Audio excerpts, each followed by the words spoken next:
ವೀಕ್ಷಕರಿಗೆ ನಮಸ್ಕಾರ. ನಾವು ಕಳೆದ ಸಂಚಿಕೆಯಿಂದ ಎಸ್ ಪಿ ಬಾಲಸುಬ್ರಹ್ಮಣ್ಯ ಅವರ ಜೀವನ ಯಾನದಲ್ಲಿ ಪ್ರಯಾಣವನ್ನು ಆರಂಭಿಸಿದ್ದೀವಿ.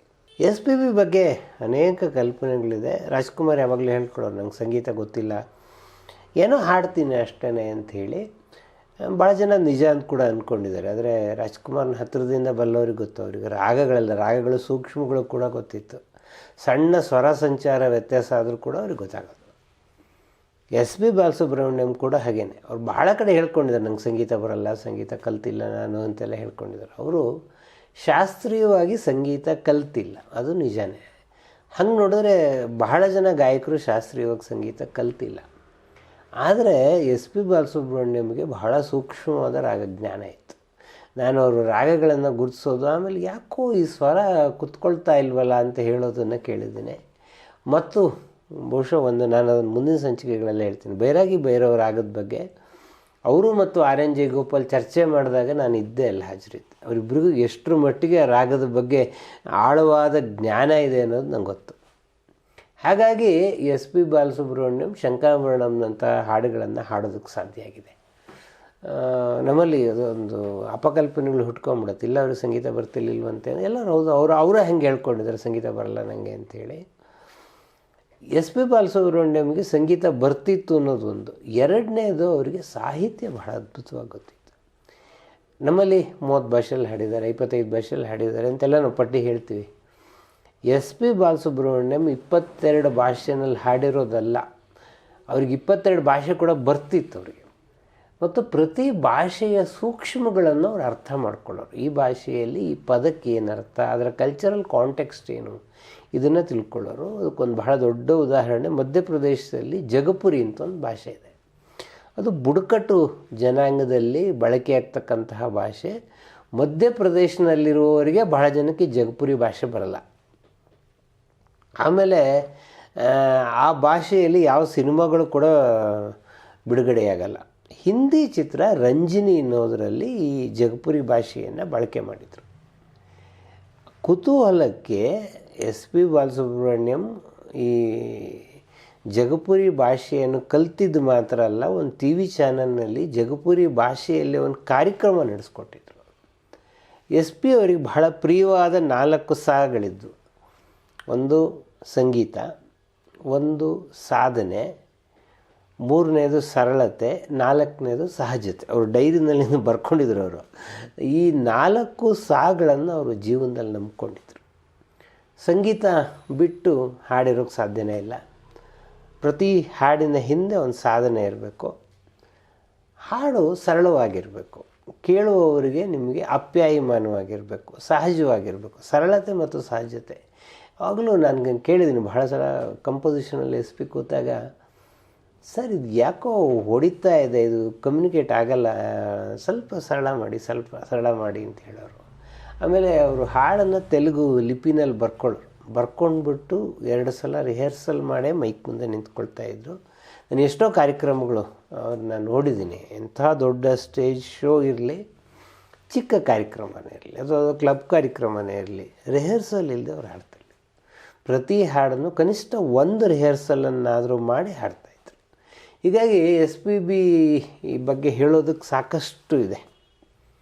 ಬಹಳ ಜನಕ್ಕೆ ಗೊತ್ತಿರುವ ಸಂಗತಿ, 1946 ಜೂನ್ 4ನೇ ತಾರೀಕು ಎಸ್ ಪಿ ಬಾಲಸುಬ್ರಹ್ಮಣ್ಯಂ ಕೋನಂಪೇಟೆಯಲ್ಲಿ ಹುಟ್ಟಿದ್ರು. ಆಂಧ್ರ ಪ್ರದೇಶನ ನಲ್ಲೂರು ಜಿಲ್ಲೆಯಲ್ಲಿರ್ತಕ್ಕಂಥ ಹಳ್ಳಿ ಅದು. ಪಂಡಿತ್ ಸಾಂಬ ಶಿವನ್ ಅಂತ ಹೇಳುವವರು ಅವ್ರ ತಂದೆ ಬಹಳ ದೊಡ್ಡ ಹರಿಕಥಾ ವಿದ್ವಾಂಸರು. ಅವರ ಸಂಗೀತ ಕಾರ್ಯಕ್ರಮಗಳಿಗೆ, ಹರಿಕಥಾ ಕಾರ್ಯಕ್ರಮಗಳಿಗೆ ಹತ್ತೂರಿನ ಜನ ಸೇರ್ತಾಯಿದ್ರು. ಹೀಗಾಗಿ ಸಂಗೀತದ ಬಗ್ಗೆ ಅವ್ರಿಗೆ ಬಾಲ್ಯದಿಂದಲೂ ಆಸಕ್ತಿ ಇತ್ತು. ಎಸ್ ಪಿ ಬಾಲಸುಬ್ರಹ್ಮಣ್ಯಂಗೆ 2 ಅಣ್ಣಂದಿರು ಮತ್ತು 5 ಜನ ಸಹೋದರಿಯರು. 2 ಅಕ್ಕಂದರು ಹಾಡ್ತಾಯಿದ್ರು, ಚೆನ್ನಾಗಿ ಹಾಡ್ತಾಯಿದ್ರು. ಎಸ್ ಪಿ ನಾನು ಸಂಗೀತದ ಕಡೆ ಹೋಗೋದು ಬೇಡ, ಬೇರೆ ಅಂಥೇಳಿ ಹಾರ್ಮೋನಿಯಮನ್ನು ಕಡೆಗೆ ತಮ್ಮ ಮನಸ್ಸನ್ನು ತೊಡಗಿಸ್ಕೊಂಡ್ರು. ಅವ್ರು ಹೈಸ್ಕೂಲ್ನಲ್ಲಿರುವಾಗ ಹಾರ್ಮೋನಿಯಮನ್ನು ನುಡಿಸೋದಕ್ಕೆ ಕಲ್ತ್ಕೊಂಡ್ರು. ಬಹಳ ಜನಕ್ಕೆ ಗೊತ್ತಿಲ್ಲ, ಎಸ್ ಪಿ ಬಹಳ ಅದ್ಭುತವಾಗಿ ಹಾರ್ಮೋನಿಯಂ ನುಡಿಸೋರು. ನಾನು ನೋಡಿದ್ದೀನಿ ಅವ್ರು ಹೆಂಗೆ ಹಾರ್ಮೋನಿಯಂ ನುಡಿಸ್ತಾಯಿದ್ರು ಮತ್ತು ಎಲ್ಲಿ ಸ್ವರಸ್ಥಾನಗಳನ್ನು ಹಿಡಿತಾಯಿದ್ರು ಮತ್ತು ಎಷ್ಟು ಸೂಕ್ಷ್ಮವಾಗಿ. ಈಗ ಶ್ರೀಧರ್ ಮೂರ್ತಿ ಶ್ರೀ ರಾಗವನ್ನು ಹಿಡಿಯೋಕ್ಕೆ ಆಗಲ್ಲ ಹಾರ್ಮೋನಿಯಂನಲ್ಲಿ, ಯಾಕೆಂದರೆ ಅದರಲ್ಲಿರೋದು ಕೋಮಲ್ ರಿಷಭ. ಕೋಮಲ್ ರಿಷಬ್ ಹಾರ್ಮೋನಿಯಮಲ್ಲಿ ಸಿಕ್ಕಲ್ಲ. ಈ ಸೂಕ್ಷ್ಮಗಳು ಎಸ್ ಪಿಗೆ ಗೊತ್ತಿತ್ತು. ಅಥವಾ ನೀವು ಭಾಗ್ಯಶ್ರೀ ಶ್ರುತಿ ಹಿಡಿಯೋಕ್ಕಾಗಲ್ಲ, ನಿಮ್ಮ ತಂತಿನ ತುಂಡಾಗ್ಬಿಡುತ್ತೆ ಭಾಗ್ಯಶ್ರೀ ದೈವತಕ್ಕೆ ಬಂದರೆ ಅಂತ ಹೇಳೋರು. ಅಂದರೆ ಅವ್ರಿಗೆ ಈ ಸಂಗೀತದ ಸೂಕ್ಷ್ಮಗಳು ಬಾಲ್ಯದಿಂದಲೂ ಗೊತ್ತಿತ್ತು. ಕಾಲೇಜು ದಿನಕ್ಕೆ ಬಂದಾಗ ಅವರು ಕೊಳಲಿನ ಬಗ್ಗೆ ಆಸಕ್ತಿ ಇಟ್ಕೊಂಡಿದ್ರು. ಕೊಳಲು ನುಡ್ಸೋದಕ್ಕೆ ಬರ್ತಾಯಿತ್ತು ಎಸ್ ಪಿ ಬಾಲಸುಬ್ರಹ್ಮಣ್ಯಂಗೆ. ಆದರೆ ಅವ್ರು ಶಾಸ್ತ್ರೀಯ ಸಂಗೀತವನ್ನು ಕಲೀಲಿಲ್ಲ. ಸಂಗೀತ ತಮ್ಮ ಜೀವನ ಆಗತ್ತೆ ಅಂತ ಯಾವತ್ತೂ ಅಂದ್ಕೊಂಡಿರಲಿಲ್ಲ. ಇಷ್ಟು ಮಾತ್ರ ನಿಜ. ಇಂಜಿನಿಯರ್ ಆಗಬೇಕು ಅನ್ನೋದು ಅವ್ರ ಅಪ್ಪ ಅಮ್ಮನ ಕನಸು. ಅದಕ್ಕೆ ಸರಿಯಾಗಿ ಅವ್ರಿಗೆ ಸೆಕೆಂಡ್ PUCಲಿ ಕೈ ತುಂಬ ಅಂಕಗಳು ಬಂತು. GNT ಕಾಲೇಜಲ್ಲಿ ಅವರು ಇಂಜಿನಿಯರಿಂಗ್ ಕೂಡ ಸೇರಿಕೊಂಡ್ರು. 4ನೇ ಸೆಮಿಸ್ಟರ್ ಇರ್ತಕ್ಕಂಥ ಸಂದರ್ಭದಲ್ಲಿ ಅವ್ರಿಗೆ ಟೈಫಾಯ್ಡ್ ಆಯಿತು. ಟೈಫಾಯ್ಡ್ ಆಗಿ 2 ಪೇಪರ್ ಬ್ಯಾಲೆನ್ಸ್ ಉಳಿತು. ಅಂದರೆ ಆವಾಗ 1 ಪೇಪರ್ ಬ್ಯಾಲೆನ್ಸ್ ಉಳಿದ್ರೂ ಕೂಡ ನೆಕ್ಸ್ಟ್ ಸೆಮಿಸ್ಟ್ರಿಗೆ ಹೋಗೋಕ್ಕಾಗ್ತಿರ್ಲಿಲ್ಲ. ಮತ್ತೆ 1 ವರ್ಷ 2 ಪೇಪರ್ ಮುಗಿಸಿದ ಮೇಲೆ ನೆಕ್ಸ್ಟ್ ಸೆಮಿಸ್ಟ್ರಿಗೆ ಹೋಗಬೇಕಾಗಿತ್ತು. ಈ ಸಂದರ್ಭದಲ್ಲಿ ಪತ್ರಿಕೆಯಲ್ಲಿ ಒಂದು ಜಾಹೀರಾತು ನೋಡಿದ್ರು ಅವರು. ಚೆನ್ನೈಯಲ್ಲಿ ಇನ್ಸ್ಟಿಟ್ಯೂಟ್ ಆಫ್ ಇಂಜಿನಿಯರ್ ಅಂತ ಇದೆ, ಇಲ್ಲಿ ಬ್ಯಾಕ್ ಇದ್ದರೂ ಕೂಡ ನೀವು ನೆಕ್ಸ್ಟ್ ಸೆಮಿಸ್ಟ್ರಿಗೆ ಜಾಯಿನ್ ಆಗಬಹುದು ಅಂತ ಹೇಳಿ. 1 ವರ್ಷ ಹಾಳು ಮಾಡೋದು ಯಾಕೆ ಅಂತ ಹೇಳಿ ಇನ್ಸ್ಟಿಟ್ಯೂಟ್ ಆಫ್ ಇಂಜಿನಿಯರಿಗೆ ಬಂದು ಎಸ್ ಪಿ ಬಾಲಸುಬ್ರಹ್ಮಣ್ಯಂ ಸೇರಿಕೊಂಡ್ರು. ಹೀಗೆ ಅವರ ಬದುಕು ಚೆನ್ನೈ ಕಡೆಗೆ ಬಂತು. 16-17 ಸ್ಟುಡಿಯೋಗಳಿರ್ತಕ್ಕಂಥದ್ದು. ದಕ್ಷಿಣ ಭಾರತದ ಎಲ್ಲ ಚಿತ್ರಗಳು ಕೂಡ ನಿರ್ಮಾಣ ಆಗ್ತಾ ಇದ್ದಂಥ ಸಂದರ್ಭದಲ್ಲಿ ಎಸ್ ಪಿ ಬಾಲಸುಬ್ರಹ್ಮಣ್ಯಮ್ಮು ಚೆನ್ನೈಗೆ ಕಾಲಿಟ್ರು. ಅಲ್ಲಿ ಇಂಟರ್ ಕಾಲೇಜ್ ಕಾಂಪಿಟೇಷನ್ಗಳಲ್ಲಿ ಹಾಡೋದಕ್ಕೆ ಶುರು ಮಾಡಿದ್ರು. ಇವರು ಧ್ವನಿ ಚೆನ್ನಾಗಿದೆ ಅಂತ ಆರ್ಕೆಸ್ಟ್ರಾದವರು ಕರೆಯೋರು. 2 ಸ್ನೇಹಿತರು ಎಸ್ ಪಿ ಯಾವಾಗಲೂ ನೆನಪು ಮಾಡ್ಕೊಳ್ಳೋರು. ಒಬ್ಬರು ಡೇನಿಯಲ್ ರಾಸಯ್ಯ ಅಂತ ಆಗ ಹೆಸರಾಗಿದ್ದಂಥವ್ರು, ಮುಂದೆ ಇಳೆಯರಾಜ ಅಂಥೇಳಿ ಸಂಗೀತ ನಿರ್ದೇಶಕರಾದರು. ಅವ್ರ ತಮ್ಮ ಗಂಗಯ್ಯ ಅಮರನ್. ಇವರು 5 ಜನ ಹುಡುಗರು ಸೇರಿಕೊಂಡು ಒಂದು ಮ್ಯೂಸಿಕ್ ಟ್ರೂಪನ್ನು ಕಟ್ಟಿದ್ರು. ಮ್ಯೂಸಿಕ್ ಟ್ರೂಪ್ ಕಟ್ಟಿ ಅಲ್ಲಲ್ಲಿ ಹಾಡೋರು. ಈಗಲೂ ಕೂಡ ಅವ್ರಿಗೆ ಸಂಗೀತದ ಕಡೆ ಬರಬೇಕು ಅಂತ ಆಸಕ್ತಿ ಇರಲಿಲ್ಲ. ಒಂದು ಸಲ ಪೇಪರ್ನಲ್ಲಿ ಒಂದು ಜಾಹೀರಾತು ಬಂತು. ಅದನ್ನು ಇಳೆಯರಾಜ ಅವರೇ ಎಸ್ ಪಿ ಬಾಲಸುಬ್ರಹ್ಮಣ್ಯಮಿಗೆ ತೋರಿಸಿದ್ರು. ಏನು ಅಂತಂದರೆ, ಮದ್ರಾಸಲ್ಲಿ ನೆಲೆ ನಿಂತಿರುವ ತೆಲುಗು ಮೂಲದವರು ತೆಲುಗು ಚಿತ್ರಗೀತೆಗಳ ಕಾಂಪಿಟೇಷನ್ ಮಾಡ್ತಾರೆ. ಇವರು ಯಾಕೆ ಅದರಲ್ಲಿ ಭಾಗವಹಿಸಬಾರ್ದು ಅಂತ ಭಾಗವಹಿಸಿದ್ರು. ಈ ಕಾಂಪಿಟೇಷನ್ಗೆ 2 ಜಡ್ಜಿಗಳು, ಒಬ್ಬರು ಘಂಟಸಾಲ, ಇನ್ನೊಬ್ಬರು ಕೋದಂಡಪಾಣಿ. ಎಸ್ ಪಿ ಬಾಲಸುಬ್ರಹ್ಮಣ್ಯಂ ಮೊದಲ ಬಹುಮಾನ ಬರುವುದರ ಜೊತೆಗೆ ಕೋದಂಡಪಾಣಿಯವರು ಎಸ್ ಪಿ ಅವರ ಕಂಠಸಿರಿಯನ್ನು ಕಂಡು ಬೆರಗಾಗ್ಬಿಟ್ರು. ಅದು ಮುಂದೆ ಬಹಳ ಜನ ಬರೆದಿದ್ದಾರೆ. ಎಸ್ ಪಿ ಕೂಡ ತುಂಬ ಕಡೆ ಹೇಳ್ಕೊಂಬಂದಿದ್ದಾರೆ. ಇವತ್ತು ನಮಗಿಷ್ಟು ಅದ್ಭುತವಾಗಿ ಎಸ್ ಪಿ ಬಾಲಸುಬ್ರಹ್ಮಣ್ಯಂ ಸಿಕ್ಕಿದ್ರೆ ಅದಕ್ಕೆ ಕೋದಂಡಪಾಣಿ ಕಾರಣ. ಅವರು ಸ್ಟುಡಿಯೋ ಕೂಡ ಎಸ್ ಪಿ ಬಾಲಸುಬ್ರಹ್ಮಣ್ಯಂ ಕೋದಂಡಪಾಣಿಯವರ ಹೆಸರನ್ನೇ ಇಟ್ಟಿದ್ದಾರೆ. ಈ ಕೋದಂಡಪಾಣಿಯವರು ಎಸ್ ಪಿ ಬಾಲಸುಬ್ರಹ್ಮಣ್ಯಮನ್ನು ಕರ್ಕೊಂಡು ಬಂದು, ಇಲ್ಲ ನಿನ್ನ ಸಿನಿಮಾದಲ್ಲಿ ಹಾಡಿಸ್ತೀನಿ ಅಂತ ಹೇಳಿ ಸ್ಟುಡಿಯೋಗಳಿಗೆಲ್ಲ ಕರ್ಕೊಂಡೋಗಿ ಕೊನೆಗೆ ಶ್ರೀ ಮರ್ಯಾದಾ ರಾಮಣ್ಣ ಅನ್ನುವ ಸಿನಿಮಾದಲ್ಲಿ ಹಾಡಿಸಿದ್ರು. ಈ ಹಾಡು ಕೂಡ ಬಹಳ ಆಶ್ಚರ್ಯಕರವಾಗಿ ಸಿಕ್ಕಿದೆ. ಯಾಕೆಂದರೆ ಇದು ಘಂಟಸಾಲ ಹಾಡಬೇಕಾಗಿದೆ ಹಾಡೋದು. ಘಂಟಸಾಲ ಅವ್ರ ತಾಯಿಗೆ ಆರೋಗ್ಯ ಇಲ್ಲ, ಅವ್ರು ಬರೋಕ್ಕಾಗ್ತಾ ಇಲ್ಲ ಅನ್ನುವ ಕಾರಣಕ್ಕೆ ಎಸ್ ಪಿ ಬಾಲಸುಬ್ರಹ್ಮಣ್ಯಂ ಮಾತ್ರ ಕೋದಂಡಪಾಣಿ ಧೈರ್ಯವಾಗಿ ಹಾಡಿಸಿದ್ರು. ಏಮಿ ಏಮಂತ ಮೋಹಮು ಅಂತ ಹೇಳಿ ಹಾಡಿದ್ದು. ಈ ಮೂಲಕ ಎಸ್ ಪಿ ಬಾಲಸುಬ್ರಹ್ಮಣ್ಯಂ ಅವರ ಸುಮಾರು 60,000 ಚಿತ್ರಗೀತೆಗಳ ಯಾನ ಆರಂಭ ಆಯಿತು. ಜಮಿನಿ ಗಣೇಶ್ ಅವರ ಶಾಂತಿನಿವಾಸ ಅವ್ರಿಗೆ ಬಹಳ ಜನಪ್ರಿಯತೆಯನ್ನು ತಂದುಕೊಟ್ಟಂಥ ಸಿನಿಮಾ. ಆದಿಮಾಯೆ ಪೆಣ್ ಅಂಥೇಳಿ MG ರಾಮಚಂದ್ರನ್ ಅವರ ಸಿನಿಮಾ ಎಸ್ ಪಿ ಬಾಲಸುಬ್ರಹ್ಮಣ್ಯಂ ಅವರನ್ನು ತಮಿಳಿನಲ್ಲಿ ಬಹಳ ಜನಪ್ರಿಯ ಗಾಯಕರನ್ನು ಮಾಡ್ತು. ಅವರು ತೆಲುಗಿನಲ್ಲೂ ಕೂಡ ಬಹಳ ಜನಪ್ರಿಯ ಗಾಯಕರಾದರು. ಕನ್ನಡಕ್ಕೆ ಅವ್ರನ್ನ ಕರ್ಕೊಂಡು ಬಂದಿದ್ದು ನಕ್ರದೇ ಸ್ವರ್ಗ ಸಿನಿಮಾ. ನಕ್ರದೇ ಸ್ವರ್ಗ ಶ್ರೀಕಾಂತ್ ಆ್ಯಂಡ್ ಶ್ರೀಕಾಂತ್ ಪ್ರೊಡಕ್ಷನ್ ಅವರು ನಿರ್ಮಾಣ ಮಾಡಿದಂಥ ಸಿನಿಮಾ. MR ವಿಠಲ್ ನಿರ್ದೇಶಕರು. ಆಗ ಹೊಸ ಸಂಗೀತ ನಿರ್ದೇಶಕರನ್ನು ಹುಡುಕುವ ಪ್ರಯತ್ನವನ್ನು ಮಾಡಿದರು. M ರಂಗರಾವ್ ಇದರಲ್ಲಿ ಆಯ್ಕೆಯಾಗಿ ಈ ಚಿತ್ರಕ್ಕೆ ಸಂಗೀತ ನಿರ್ದೇಶಕರಾದರು. ಇದರಲ್ಲಿ S P Balasubrahmanyam P. Susheela ಅವ್ರ ಜೊತೆಗೆ ಕನಸಿದೋ ಮನಸ್ಸಿದೋ ಹಾಡನ್ನು ಹಾಡಿದ್ರು.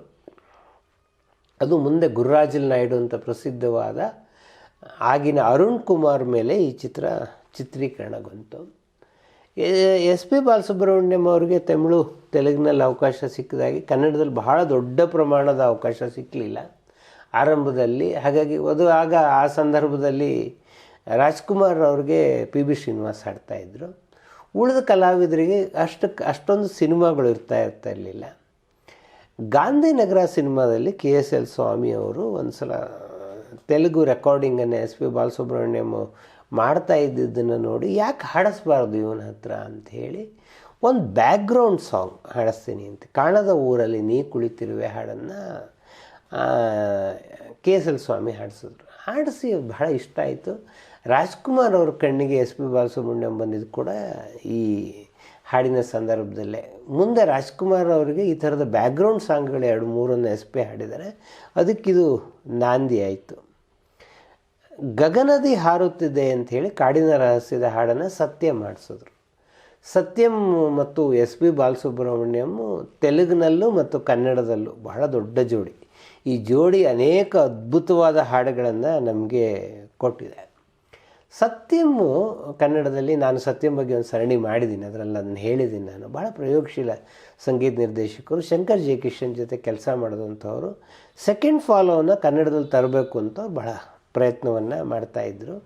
ಸೆಕೆಂಡ್ ಫಾಲೋಗೆ ಯಾರೂ ಒಪ್ತಾ ಇರಲಿಲ್ಲ. ಚೂರು ಚಿಕ್ಕಣ್ಣ ಸಿನಿಮಾದಲ್ಲಿ ಅದನ್ನು ಪ್ರಯತ್ನ ಮಾಡೋಣ ಅಂತ ಹೇಳಿ ನೀ ಮೊದಲು ನನ್ನ ನೋಡಿದಾಗ ಹಾಡನ್ನು ಬೆಂಗಳೂರು ಲತಾ ಅವ್ರ ಜೊತೆ ಕಂಪೋಸ್ ಮಾಡಿದ್ರು. PB ಶ್ರೀನಿವಾಸ್ ಹಾಡಬೇಕಾದಂಥ ಹಾಡಿದು. ಸತ್ಯಂ ಕೊನೆ ಗಳಿಗೆನಲ್ಲಿ ನಿರ್ಮಾಪಕರಿಗೆ ಹೇಳಿದ್ರು, ಇಲ್ಲ ಇದು ಅನ್ಕ್ಲಾಸಿಕಲ್ ಸಾಂಗ್ ಇದು, ಅದರ ನಾನು ಕೆಲವು ಶ್ರುತಿ ಭೇದ ಮಾಡಿದ್ದೀನಿ, ಇಲ್ಲಿ ಸ್ಕೇಲನ್ನು ಬದಲಾವಣೆ ಮಾಡಿದ್ದೀನಿ, ಎಸ್ ಪಿ ಆದರೆ ಇದನ್ನು ಹಾಡ್ತಾರೆ ಅಂತ ಹೇಳಿ ಎಸ್ ಪಿ ಹಾಡನ್ನು ಹಾಡಿದ್ರು. ಅದು ಚಿತ್ರೀಕರಣ ಕೂಡ ಹಾಡಿನ ಬಹಳ ವಿಭಿನ್ನವಾಗಿದೆ. ನೀವು ಮೊದಲು ನೋಡಿದಾಗ ಹಾಡಿಂದ ಇನ್ಫ್ಲೂಯೆನ್ಸ್ ಆದಂಥವರು ವಿಜಯ್ ಭಾಸ್ಕರಿಗೆ ಬಹಳ ಇಷ್ಟವಾದ್ದೇನು ಅಂತಂದರೆ, ನನ್ನ ಹತ್ರನೂ ಈ ವಿಜಯ್ ಭಾಸ್ಕರ್ ಈ ಮಾತು ಹೇಳಿದರು. ಅಲ್ಲ, ಮನುಷ್ಯ ಸ್ವರಗಳನ್ನು ಎಷ್ಟು ಸ್ಪಷ್ಟವಾಗಿ ಹೇಳ್ತಾನೋ ಅಕ್ಷರಗಳನ್ನು ಕೂಡ ಅಷ್ಟೇ ಸ್ಪಷ್ಟವಾಗಿ ಹೇಳ್ತಾನೆ, ಮತ್ತು ಸ್ವರ ಅಕ್ಷರಗಳ ನಡುವೆ ಇರೋ ಸಂಬಂಧನ ಅರ್ಥ ಮಾಡ್ಕೊಳ್ತಾನೆ. ಇವನು ಕವಿಗೀತೆ ಹಾಡೋದಕ್ಕೆ ಬಹಳ ಸರಿಯಾದ ಗಾಯಕ ಅಂತ ಹೇಳಿ ಮುಂದೆ ಅವರು ಎದೆ ತುಂಬಿ ಹಾಡಿದನ್ನು ಮಾಡುವಾಗ ಕವಿಗಳ ಬಗ್ಗೆ, ಕಾವ್ಯದ ಬಗ್ಗೆ ಎಲ್ಲ ಮಾತನಾಡೋ ಸಂದರ್ಭದಲ್ಲಿ ನಮಗಿದು ಗೊತ್ತಿದೆ. ಮತ್ತು ಎಸ್ ಪಿ ಬಾಲಸುಬ್ರಹ್ಮಣ್ಯಂ ಯಾರಾದ್ರು ಕವಿಗೀತೆ ಅಂತಂದರೆ ಅದನ್ನು ಕೇಳ್ಕೊಳ್ಳೋರು, ಯಾಕೆ ಕವಿಗೀತೆ, ಯಾರು ಅವರು, ಏನು ಎತ್ತ ಅಂಥೇಳಿ. ಈ ಸಂದರ್ಭದಲ್ಲೇ ವಿಜಯ್ ಭಾಸ್ಕರ್ ಅನಿರೀಕ್ಷಿತ ಅಂತ ಒಂದು ಸಿನಿಮಾ ಮಾಡ್ತಾಯಿದ್ರು. ಇದರಲ್ಲಿ ಕುವೆಂಪು ಅವರ ಕವನ ಸೊಬಗಿನ ಅರಮನೆಯಾಗಿಹೆ ನೀನು ಅಂಥೇಳಿ. ಸಾಮಾನ್ಯಕ್ಕೆ ವಿಜಯ್ ಭಾಸ್ಕರ್ ಸಂಗೀತ ನಿರ್ದೇಶನದ ಬಹುತೇಕ ಕವಿಗೀತೆಗಳನ್ನು ಹಾಡಿರೋದು PB ಶ್ರೀನಿವಾಸ್. ಈ ಹಾಡನ್ನು ಎಸ್ ಪಿ ಬಾಲಸುಬ್ರಹ್ಮಣ್ಯಂ ಹತ್ರ ಹಾಡಿಸಿದ್ರು. ರಾಜನ್ ನಾಗೇಂದ್ರ ಅವರು ಎಸ್ ಪಿ ಬಾಲಸುಬ್ರಹ್ಮಣ್ಯಂ ಜೊತೆಗೆ ಆಗಿದ್ದು ಬೋರೇಗೌಡ ಬೆಂಗಳೂರಿಗೆ ಬಂದಂತಹ ಸಿನಿಮಾದಲ್ಲಿ. ಇದು BA ಅರಸ್ಕುಮಾರ್ ಅವರು ಇದರ ನಿರ್ಮಾಪಕರು. ಬೋರೇಗೌಡ ಬೆಂಗಳೂರಿಗೆ ಬಂದಾಗೆ ಅರಸ್ಕುಮಾರು ಒಂದು ಹಾಡನ್ನು, ಅರಸ್ಕುಮಾರ್ ಕಥೆ ಚಿತ್ರಕಥೆ ಸಂಭಾಷಣೆಗಳನ್ನು ಬರೆದಿದ್ದಾರೆ. ಅವ್ರು ಬರೆದಿರುವ ಏಕೈಕ ಹಾಡಿರೋದು ಬೋರೇಗೌಡ ಬೆಂಗಳೂರಿಗೆ ಬಂದಾದಲ್ಲಿ. ನಮ್ಮದೇ ನಾಡೆಲ್ಲ ಅನ್ನೋ ಹಾಡೋದು PB ಶ್ರೀನಿವಾಸ್ ಹತ್ರ ಹಾಡಿಸ್ಬೇಕು ಅಂತಿದ್ರು. ಉದಯಶಂಕರ್ ಹೇಳಿದ್ರು, ಇಲ್ಲ ಎಸ್ ಪಿ ಹತ್ರ ಹಾಡಿಸಿ ನೀವು, ಅದು ಎಸ್ ಪಿ ಈ ಥರದ ಬ್ಯಾಕ್ಗ್ರೌಂಡ್ ಸಾಂಗ್ಗಳನ್ನು ತುಂಬ ಚೆನ್ನಾಗಿ ಹಾಡ್ತಾರೆ. ನಮ್ಮದೇ ನಾಡೆಲ್ಲ ಹಾಡನ್ನು ಕೇಳಿ ಅರಸ್ಕುಮಾರ್ ಎಷ್ಟು ಇಷ್ಟಪಟ್ಟರೋ ಅದರ ಡ್ಯುಯೆಟ್ ಒಂದು PB ಶ್ರೀನಿವಾಸ್ಗೆ ಅಂತ ಇಟ್ಟಿದ್ದನ್ನು ಕೂಡ ಎಸ್ ಪಿ ಕೊಟ್ಬಿಟ್ರು. ಈ ಡ್ಯುಯೆಟನ್ನು ಎಸ್ ಪಿನೇ ಹಾಡ್ಬಿಡ್ಲಿ ಅಂಥೇಳಿ. ಆ ಡ್ಯುಯೆಟ್ ಇವತ್ತಿಗೂ ಅಜರಾಮರವಾಗಿರ್ತಕ್ಕಂಥ ಡ್ಯುಯೆಟ್ ಇವತ್ತು. ಮತ್ತು ಅಲ್ಲಿ ಇಲ್ಲಿ ನೋಡುತ್ತಾ ಕಣ್ಣು ಏನೋ ಹೇಳಿತ್ತು ಅನ್ನೋ ಹಾಡನ್ನು ಈ ಸಿನಿಮಾದಲ್ಲಿ ಶ್ರೀನಾಥ್ಗೆ ಹಾಡಿದ್ರು. ಈ ಥರದಲ್ಲಿ ಕಲಾವಿದರಿದ್ರಲ್ಲ, ಅವ್ರುಗಳಿಗೆಲ್ಲ ಎಸ್ ಪಿ ಬಾಲಸುಬ್ರಹ್ಮಣ್ಯಂ ಬಹಳ ಸೆಟ್ ಆಗುವ ಗಾಯಕರು ಅಂತ ಹೇಳಿ ಅಂತಿದ್ರು. ಈ ಸಂದರ್ಭದಲ್ಲಿ ಕೂಡ ಕನ್ನಡದಲ್ಲಿ ಏನೋ ಬಹಳ ದೊಡ್ಡ ಅವಕಾಶಗಳು ಅವ್ರಿಗೇನೂ ಸಿಗ್ತಾ ಇರಲಿಲ್ಲ. ವಿಜಯ್ ಭಾಸ್ಕರ್ ಮದುವೆ ಈ ಬಂದ ಹಾಡು, ಮದುವೆ ಮನೆಯಲ್ಲೂ ಒಂದು ಸುಮಾರು 30 ವರ್ಷ ಈ ಹಾಡು ಮತ್ತೆ ಕೇಳಿ ಬರ್ತಕ್ಕಂಥದ್ದು. ಹಳೆಯ ಕಲಾವಿದ ರಮೇಶ್, ಈಗೀಗಿನ ಕಲಾವಿದ ರಮೇಶ್ ಇಲ್ಲ, ಆ ರಮೇಶ್ಗೆ ಈ ಹಾಡನ್ನು ಹಾಡಿದ್ರು. ತಂದೆ ಮಕ್ಕಳು LV ಪ್ರಸಾದ್ ಅವರ ಸಂಸ್ಥೆಯಲ್ಲಿ ಮಾಡಿದಂಥ ಸಿನಿಮಾ. ಪ್ರಸಾದ್ ಅವರು ಎಲ್ಲ ಭಾಷೆಯಲ್ಲೂ ಈ ಸಿನಿಮಾ ಮಾಡಿದರು. ಒಂದು ದಿನ RN ಜಯಗೋಪಾಲ್ ಕಥೆಯನ್ನು ತುಂಬ ಚೆನ್ನಾಗಿ ಹೇಳಿದರು. ಇದ್ದಕ್ಕಿದ್ದಂಗೆ RN ಜಯಗೋಪಾಲ್ ಮನೆ ಬಾಗಿಲನ್ನು ಎಸ್ ಪಿ ಬಾಲಸುಬ್ರಹ್ಮಣ್ಯಂ ಬಂದು ಬಡಿತಾರೆ. ಜಯಗೋಪಾಲು ಇನ್ನೂ ಎದ್ದು ಅವಾಗ ಜಯಗೋಪಾಲ್ ಯಾವಾಗಲೂ ಒಂದು ಮಾತು ಹೇಳೋರು, ನಾನು ತಮಿಳು ಕಲ್ತಿದ್ದೆ ಪೇಪರ್ ಓದಿ ಅಂತ. ಒಂದು ಕನ್ನಡ ಪೇಪರ್, ಒಂದು ತಮಿಳು ಪೇಪರ್ ಇಟ್ಕೊಳ್ಳೋದು, ಫಸ್ಟ್ ಕನ್ನಡ ಪೇಪರ್ ಓದೋದು, ಅದ್ರ ಸುದ್ದಿಯನ್ನು ತಮಿಳಲ್ಲಿ ಟ್ರಾನ್ಸ್ಲೇಷನ್ ಮಾಡಿಕೊಂಡು ಈ ತಮಿಳನ್ನು ಕಲಿತಾ ಇದ್ದ ಕಾಲ. ತಮಿಳು ಪೇಪರ್ ಓದೋ ಸಂದರ್ಭದಲ್ಲಿ ಎಸ್ ಪಿ ಬಾಲಸುಬ್ರಹ್ಮಣ್ಯಂ ಬಂದು ಬಾಗಿಲು ಬಿಡೋದ್ರು, ಕೂತ್ಕೊಳ್ಳಿ ಅಂತಂದರೆ ಗುರುಗಳೇ ನಾನು ಕೇಳಿದೆ, ಗುರೂಜಿ ಅಂತಲೇ ಕರೆಯೋರು. ಗುರೂಜಿ ಒಂದು ಸಹಾಯ ಆಗಬೇಕಲ್ಲ ನಿಮ್ಮಿಂದ, ಏನು ಹೇಳಿ. ಅಲ್ಲ, ಒಂದು ಹಾಡು ತಂದೆ ಮಕ್ಕಳು ಸಿನಿಮಾದಲ್ಲಿ ನನಗೇ ಬೇಕಲ್ಲ, ಅದು ಯಾವುದು ಅಂದರೆ ರಾಧಿಕೆ ನಿನ್ನ ಸರಸವಿದೇನೆ. ಅದು ಮೊಹಮ್ಮದ್ ರಫಿ ಮೂಲ ಹಿಂದಿನಲ್ಲಿ ಹಾಡಿದರು. ಮೊಹಮ್ಮದ್ ರಫಿ ಎಸ್ ಪಿಗೆ ಬಹಳ ಆರಾಧ್ಯ ದೈವ. ಕನ್ನಡದಲ್ಲಿ ನಾನು ಹಾಡಬೇಕಲ್ಲ ಅಂತ ಹೇಳಿ ಆರ್ ಎನ್ ಜಯಗೋಪಾಲು ಅದನ್ನು ಪಿ ಬಿ ಶ್ರೀನಿವಾಸ್ ಹಾಡೋದು ಅಂತಲೇ ಎಲ್ಲ ತೀರ್ಮಾನ ಮಾಡಿದರು. ಆಮೇಲೆ 2 ಹಾಡು ಇವತ್ತು ರೆಕಾರ್ಡ್ ಆಗಬೇಕು, ಒಂದು ಡ್ಯೂಯೆಟ್ ಬೇರೆ ಇದೆ. ನೀನು ಹಿಂಗೆ ಕೇಳಿದ್ರೆ ಹೆಂಗಪ್ಪ, ನಾನು ಪ್ರೊಡ್ಯೂಸರ್ ಹತ್ರ ಮಾತಾಡಬೇಕು ಅಂತ ಪ್ರಸಾದ್ ಹತ್ರ ಮಾತಾಡಿದ್ರು. ಪ್ರಸಾದ್ ಇಲ್ಲಲ್ಲ, ಅದು ಗಜಲ್ ಸ್ಟೈಲಲ್ಲಿರೋ ಹಾಡು, ಅದೆಲ್ಲ ಎಸ್ ಪಿ ಹತ್ರ ಹಾಡ್ಸೋಕ್ಕಾಗಲ್ಲ ನಾವು. ಅದು ಏನು ಕೋಇನ್ಸಿಡೆನ್ಸ್ ಅಂದರೆ ಎಸ್ ಪಿ ಅವ್ರ ಅದೃಷ್ಟವೋ ಅದು ಏನು, ಆ ಹಾಡು ಅವರಿಗೆ ಬರಬೇಕು ಅಂತಿತ್ತೋ. ಪಿ ಬಿ ಶ್ರೀನಿವಾಸ್ಗೆ ಇನ್ನೊಂದು ರೆಕಾರ್ಡಿಂಗ್ ಅದೇ ಸಂದರ್ಭದಲ್ಲಿ ಜಮಿನಿ ಗಣೇಶನ್ ಅವ್ರ ಸಿನಿಮಾದ್ದು ಬಂತು. ಪಿ ಬಿ ಶ್ರೀನಿವಾಸು, ಇಲ್ಲ ನೀವು 2 ದಿನ ಶೂಟಿಂಗನ್ನು ಮುಂದಕ್ಕೆ ಹಾಕ್ಕೊಳ್ಳೋದಾದರೆ ನಾನು ಹಾಡ್ತೀನಿ, ನನಗೇನೋ ಇನ್ನೊಂದು ಶೂಟಿಂಗ್ ಇದೆ. ಎಲ್ ವಿ ಪ್ರಸಾದ್ ಅವಾಗ ಜಯಗೋಪಾಲ್ ಕರೆದು ಹೇಳಿದ್ರು, ಅದು ಏನೋ ಹಾಡ್ತೀನಿ. ಜಿ ಕೆ ವೆಂಕಟೇಶು ಸಂಗೀತ ನಿರ್ದೇಶಕರು. ಜಿ ಕೆ ಕೇಳು ಒಂದು ಸಲ, ಅವನ ಹತ್ರ ಹಾಡಿಸ್ ನೋಡಲಿ, ಅವನು ಓಕೆ ಅಂದರೆ ಹಾಡ್ಬಿಡ್ಲಿ, ಅತ್ಲ ಹೆಂಗಿರು ಪಾಪ ಕೇಳ್ತಾ ಇದ್ದಾನೆ ಅಂತೇಳಿ ಜಿ ಕೆ ವೆಂಕಟೇಶು ಬಂದು. ಜಿ ಕೆ ವೆಂಕಟೇಶ್ಗೆ ಒಂದು ಎಕ್ಸ್ಪೆರಿಮೆಂಟ್ ಮಾಡೋ ಒಂದು ಹಾಡಿತ್ತು ಇದರಲ್ಲಿ. ಈ ಸಿನಿಮಾದ ಬಹುತೇಕ ಎಲ್ಲ ಹಾಡುಗಳು ಒರಿಜಿನಲ್ ತೆಲುಗಲ್ಲಿರುವಂಥ ಹಾಡುಗಳೇ ಅಂತ, ಮತ್ತು ಅದು ಹಿಂದಿನಲ್ಲೂ ಅದೇ ಹಾಡುಗಳಿದೆ. ಒಂದು ಮಾತ್ರ ಜಿ ಕೆ ವೆಂಕಟೇಶ್ ಕ್ರಿಯೇಟ್ ಮಾಡಿ ಸಾಂಗ್ ಇತ್ತು ಈ ಸಿನಿಮಾಕ್ಕೆ. ಇದನ್ನು ಹಾಡ್ತೀವಿ ಆದರೆ ಅದು ನಮ್ಗೆ ಒಂದು ಕೊಟ್ಟರೆ ಇನ್ನೊಂದು ಉಚಿತ ಅಂತ ಹೇಳ್ತೀವಲ್ಲ, ಆ ಥರ. ನೋಡು, ನಿನಗೆ ರಾಧಿಕೆ ನಿನ್ನ ಸರಸವೇದೇನೋ ಬೇಕಾದ್ರೆ ಒಂದು ಡ್ಯೂಯೆಟ್ ಹಾಡಬೇಕು ನೀನು. S P ಅದಕ್ಕೇನಂತ ಹಾಡ್ತೀನಿ. ರಾಧಿಕೆ ನಿನ್ನ ಸರಸವೇನೋ ಹಾಡುವಾಗ ಮುಗಿಲೆತ್ತ ಓಡುತ್ತಿದೆ ಕೂಡ ಎಸ್ ಪಿ ಬಾಲಸುಬ್ರಹ್ಮಣ್ಯಂ ಹಾಡಿದ್ರು. ಎರಡೂ ಬಹಳ ಜನಪ್ರಿಯ ಆಯಿತು.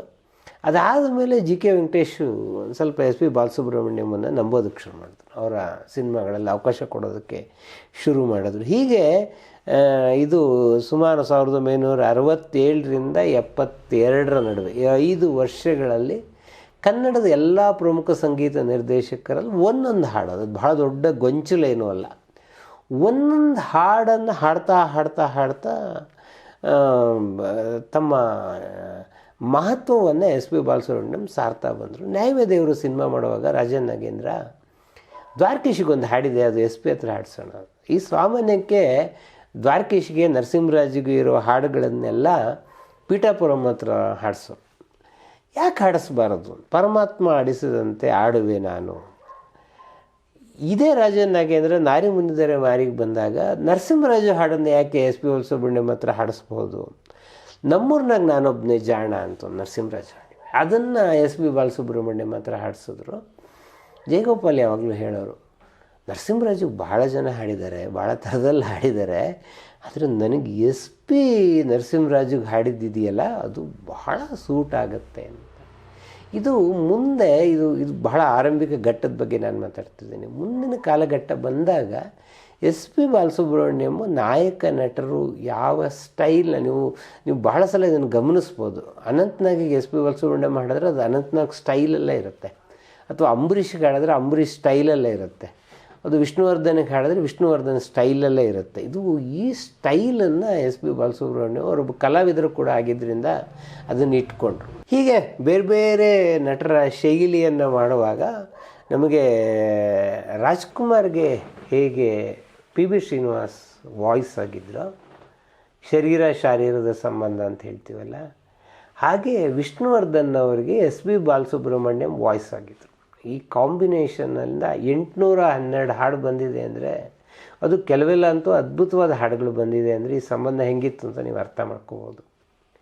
ಇದು ಯಾವಾಗ ಶುರುವಾಯಿತು, ಹೇಗೆ ಶುರುವಾಯಿತು ಅನ್ನೋದನ್ನು ನಾನು ಮುಂದಿನ ಸಂಚಿಕೆಯಲ್ಲಿ ನಿಮ್ಗೆ ಹೇಳ್ತೀನಿ.